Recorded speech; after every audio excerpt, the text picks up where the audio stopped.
Sa mga hindi pa rin makapagpasya kung saan dapat pumunta ngayong summer.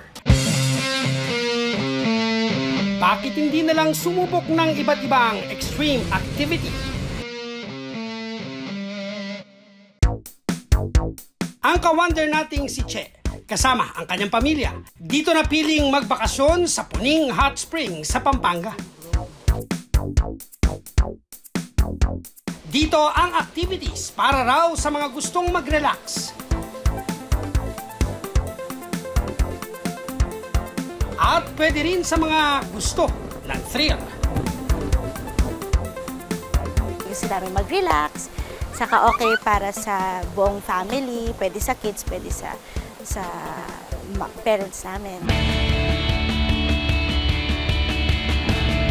Ang unang extreme activity na susubukan nila rito, ang off-road 4x4 jeep ride.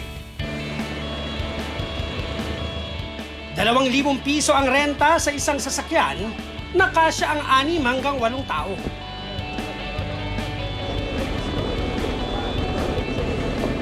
Ang trail na dadaanan nasa paanan ng Mount Pinatubo.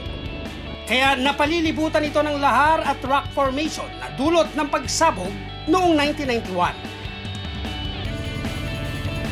Kapag mas malubak ang daan, mas exciting.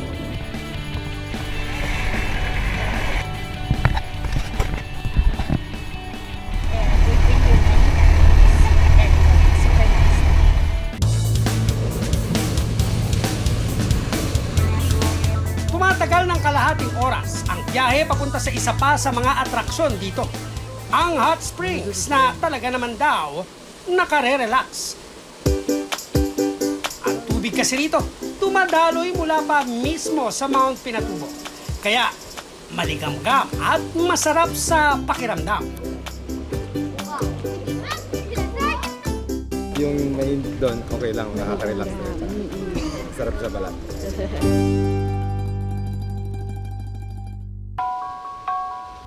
Ang turismong ito nakapagbigay daw ng kabuhayan sa mga katutubong Aita.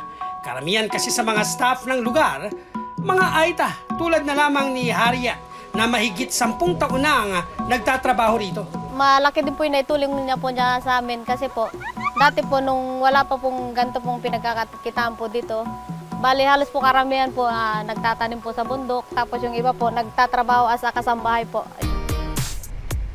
Kung tapos ka nang magtampisaw sa kanilang hot springs, pwede na ulit bumiyahe sakay ng 4x4 jeep papunta sa kanilang kakaibang spa.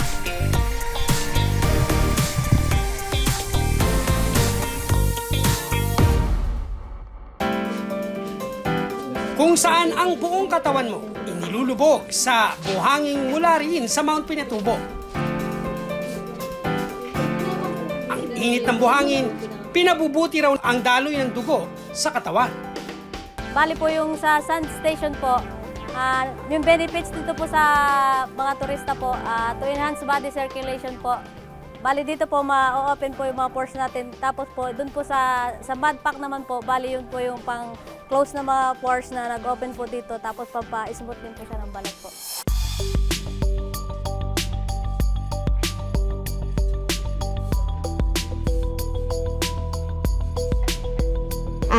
Sa loob medyo warm siya, tapos may parang may nagbabibrate. Ganun. Tapos ang sarap ng mga masahe nila. Very tama. Bukas ito mula alas 8 ng umaga hanggang alas 5 ng gabi. Ang tour nagkakalaga ng 3,500 pesos kada tao. Pero kung hindi ka raw sold na mag 4x4 ride, bakit hindi mo subukang magrenta ng private plane, ka-wonder?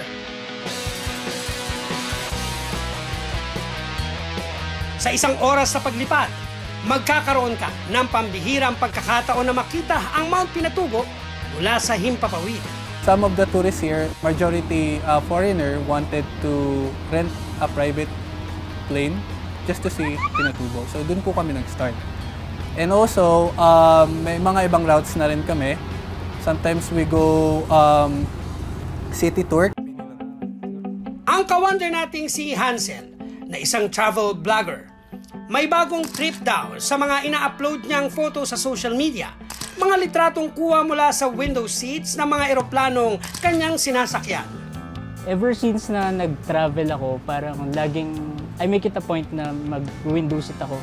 Kasi iba yung perspective ng nakikita mo siya from the top. Recently, ang mga gusto kong kinukuhanan, yung mga landmarks, yung mga islands, na ang view mo from the window seat. Now, we will go to Pinatubo. It will just take around 30 minutes going there, then 30 minutes pabalik. But if we can expedite, depending on the traffic in the international airport, we can do it. Sa pagkakataong ito, susubukan niya ang kuhanan ng litrato ang tuktok ng Mount Pinatubo sakay ng isang private plane. Medyo kinakabahan kasi first time ko sa mas maliit na aircraft. Huwag kayo makabahan, sir. Dapat excited tayo.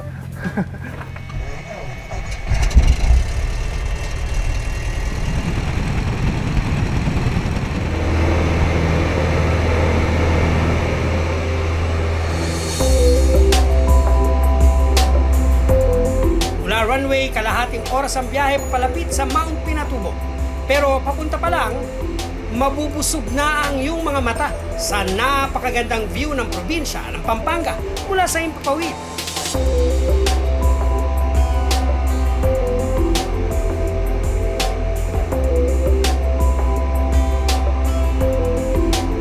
Pero nang makarating malapit sa Mount Pinatubo, naging mailap sa amin ang kagandahan nito dahil sa makapal na ulap. Sa ganitong pagkakataon, hindi na raw maaaring mas ibaba pa ang eroplano para na rin sa kaligtasan ng mga pasahero. Pero may choice pa rin naman ang mga pasahero. Para masulit ang kanilang paglipat, maaari pa rin naman nilang makita ang aerial view ng Clark at Angeles, Pampanga.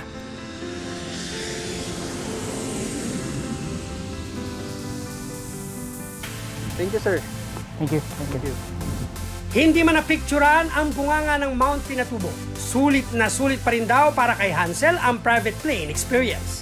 Sayang na hindi tayo nakalapit dun sa crater mismo ng Pinatubo, but it's still a good experience kasi parang nakita mo din yung naging lahar flow, tapos nagkaroon din tayo ng good vantage point ng Mount Arayat, which is on the opposite side naman of Mount Pinatubo. Ang isang oras na Pinatubo o City Aerial Tour nagkakalaga ng 15,000 pesos. Sulit naman daw dahil ang isang eroplano kayang magsakay ng hanggang 3 tao.